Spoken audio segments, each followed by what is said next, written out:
You're All watching The right. Smoking Section. I'm Emily Ouija, and tonight I'm chatting with Dmitry Kosyrev. In addition to being an accomplished novelist well known in his homeland of Russia, Dmitry writes extensively about foreign affairs, as well as the rise of tobacco control and the plight of smokers worldwide. Welcome, Dmitry. Uh, Hello, Emily. Hello, friends. Nice to be here. You're a board member of the All Russian Movement of Smokers' Rights. I am. Can you tell us a little bit more about this movement? Is it an organized group? Do you meet regularly? Uh, well, we do meet regularly. We smoke cigars regularly because one of our emanations is a Moscow Cigar Club. Uh, and also, this is not exactly something which you can pinpoint on a map just in Moscow.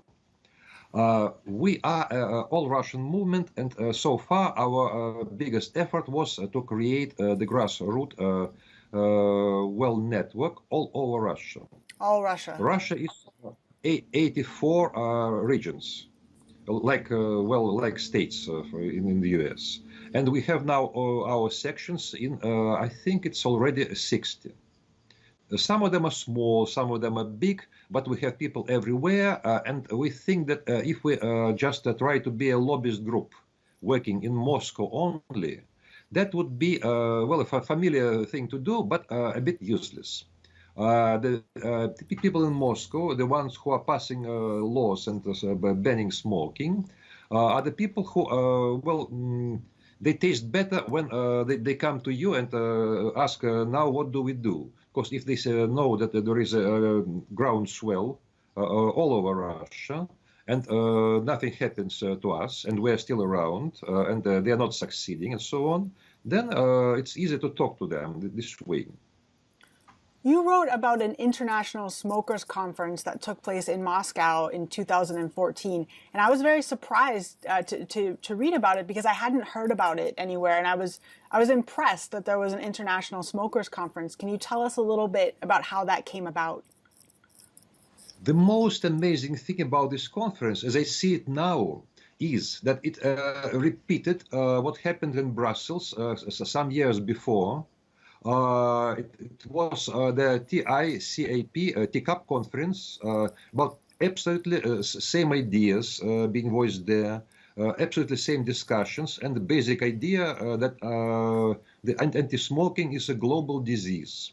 They work on a global scale, and so the answer has to be also international. We do not gain anything if we sit each in their consecutive our consecutive countries. Now, we didn't know that there was this TICAP conference. We didn't know that all these things that, that were said in Moscow were being said before in Brussels. And the result is about the same. We are speaking and they're not listening. And as Gianni Turci was used to say, if you are trying to talk to them standing on your knees, you end up on your back.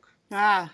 Mm-hmm. So conferences are not the way, and just shouting at them, yelling that you are murdering science, you are oppressing people, you're lying. That's not enough. It doesn't work. That was my lesson, the one that I derived from this conference.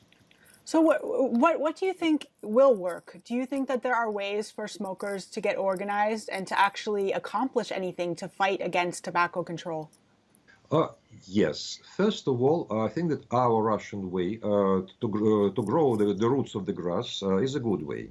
Then you have to know when a small pebble thrown from the slope can cause an avalanche. Ah. I think that now we have a very similar moment because the anti-smoking movement is stalling. They see that they have not gained the success that we wanted.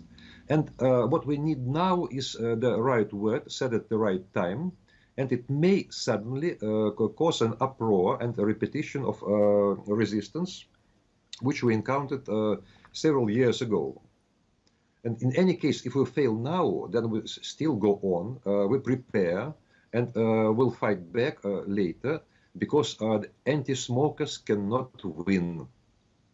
What role do you think that the internet plays in organizing smokers, in getting these ideas out there? Do you think that the internet will help? Internet is a tool. It's a useful tool, certainly. But you know, I have stayed through the final years of the Soviet Union when there was no internet, and still the ideas that the communist system is dead, and you have to think about something else. They were circulating all around the country. Everybody in the country knew that the communist system is over and done with. So you can even do without internet. I'm looking at with great interest at British and American attempts to censor internet, to install their what you people there call what do you call it? Oh, sorry, I forget the word. I thought it was communist ideology, but I think it's political correctness in your language, Yep. right? Yes, that's correct. Yeah. That's correct. Yeah, so if they try to install some political correctness to the internet, still our movement of people who are smoking still have a huge chance of success anyway, even without internet. So whatever they do, whatever they try, they cannot win. So what was actually the attitude to smoking in the Soviet era? Do you think that scaremongering about tobacco is a Western idea? Did it start in the West? Well, I know it started in the West, because in the Soviet Union, it was the same era as in the West. It was the 70s and the 80s, and everybody was smoking, and the people who were not smoking were looked at, kind of suspiciously, and why this fellow is not smoking? All the best ideas were discussed over a cigarette, and I'm not sure it was a perfect age for us, for our country. But at least we could smoke freely. And then with a big delay, Russia, democratic Russia, began to follow this ugly example of the West. Of course, it's a Western disease, because in the 90s we were preoccupied with our so-called reforms and the rest of horrors. Then we haven't heard that somebody has seriously started to fight smoking in the West. It came to us kind of belatedly, and of course, it's a Western disease. And do you see that there's also a growing concern for health in general in Russia? I am not sure if there was an age when nobody was concerned about health. It has always been this way, but it's I wouldn't say that it's like in the West when everybody is just crazy about health. And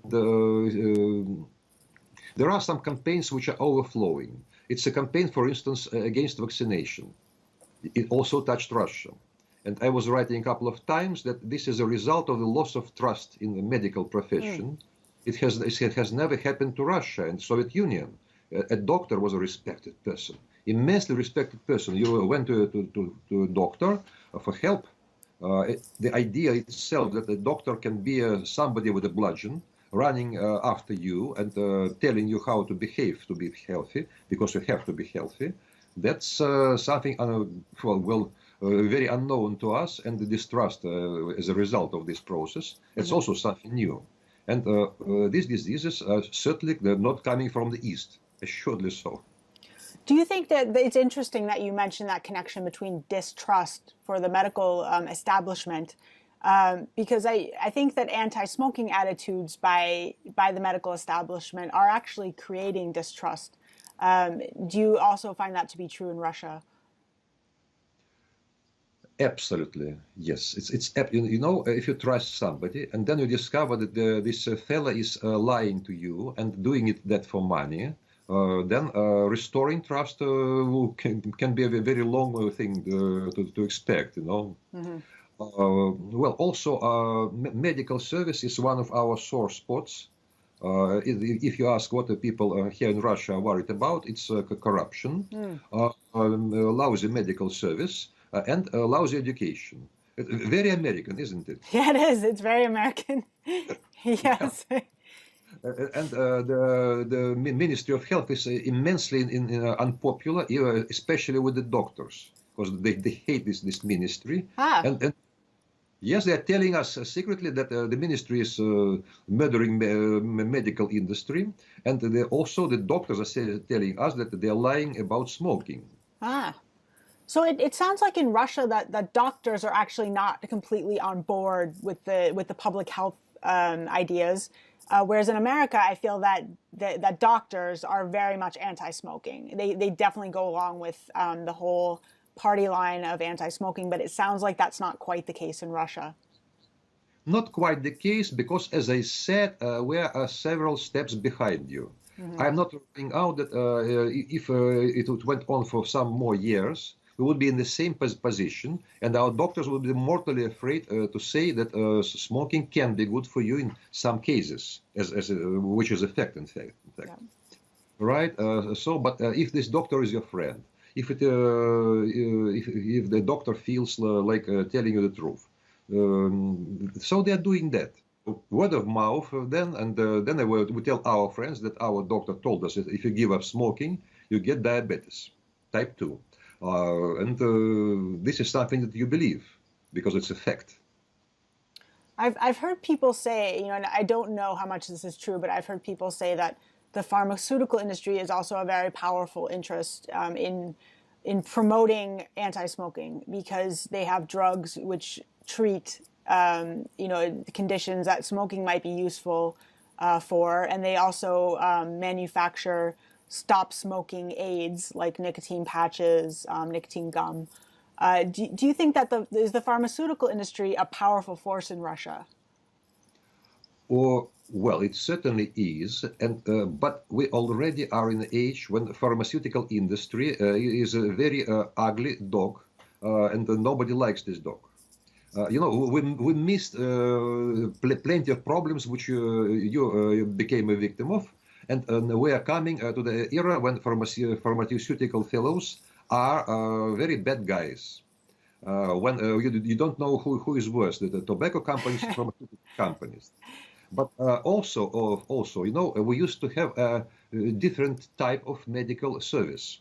It was supposed to be free and equal for everyone. Of course, it had never been the fact, but at least, it pretended to be so. But when we discovered insurance, we discovered afresh all the tricks that insurance people are playing.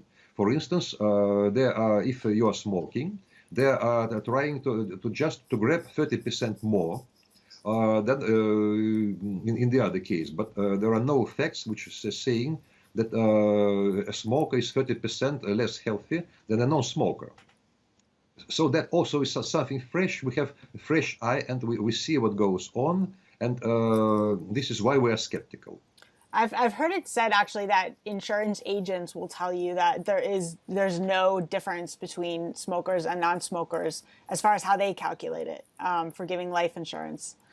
Because there's no facts to back that up, that non-smokers will live longer, that there's other factors in people's lives that they look at, but not smoking.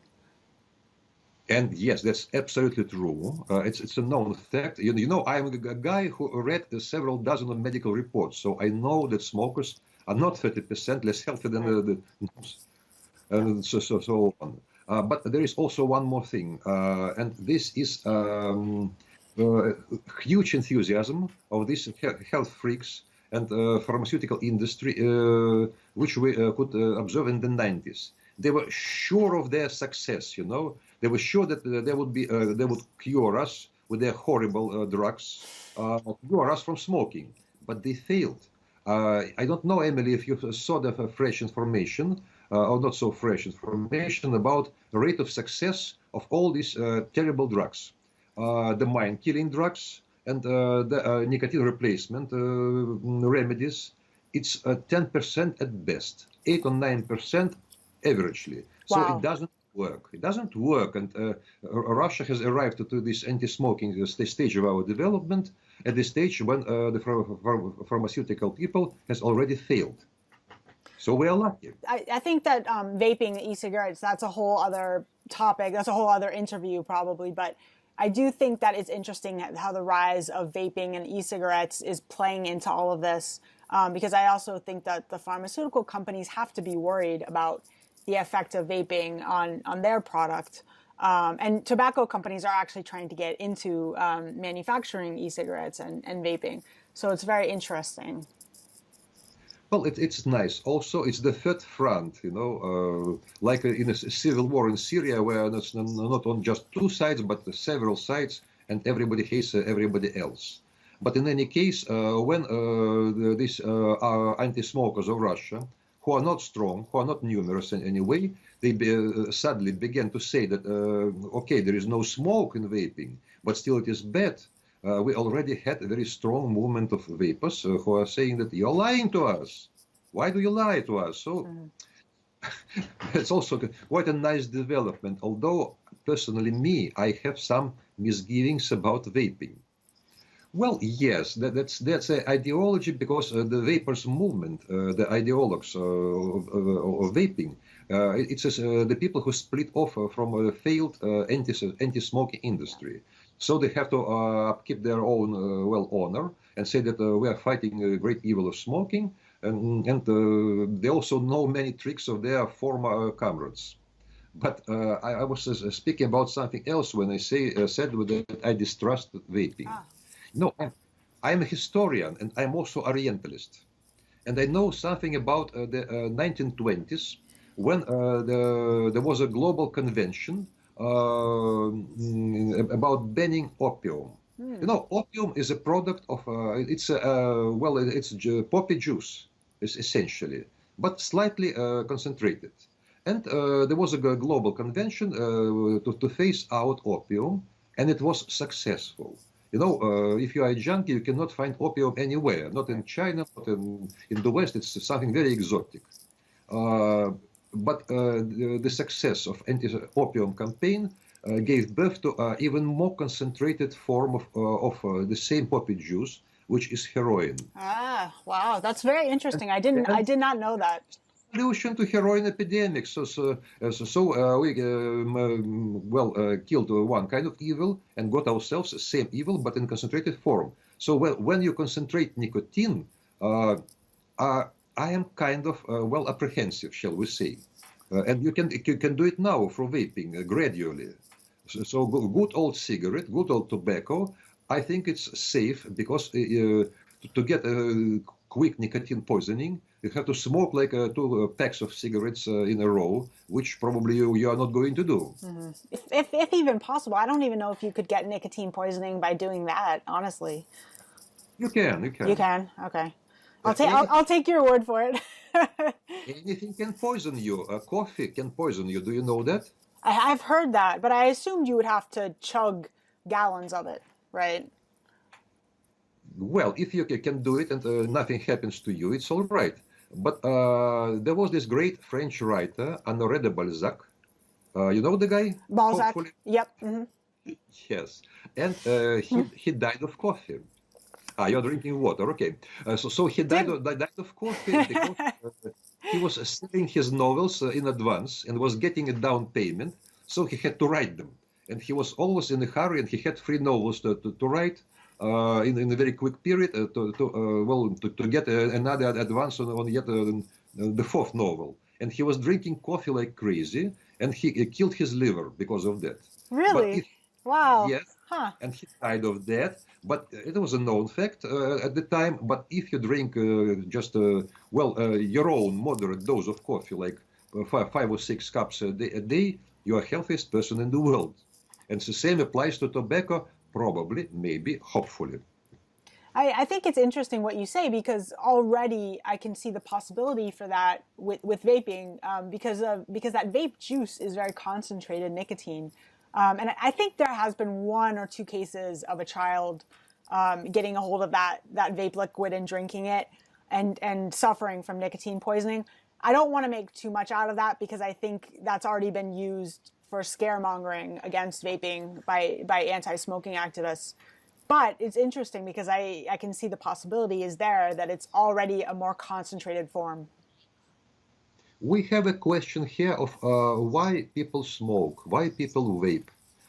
There is something wrong with our modern life, and I have a suspicion that the human body and human brain was not meant for the kind of life we're living. with all this strain and all these horror stories and all these attempts to brainwash us. So people are doing what they shouldn't. I used to be also a wine writer, and I traveled all over plenty of wine growing regions, and the people there who deal with the wines for like several thousand years, they don't know what is alcoholism. But the people in big cities, that's something else. Probably the big city life is not exactly good for a human being, and so they just drink too much, which they don't do in the villages. So it's a question which humanity has not solved, and the simple South, shall we say, are trying to solve all that by bans, and they fail, and they fail.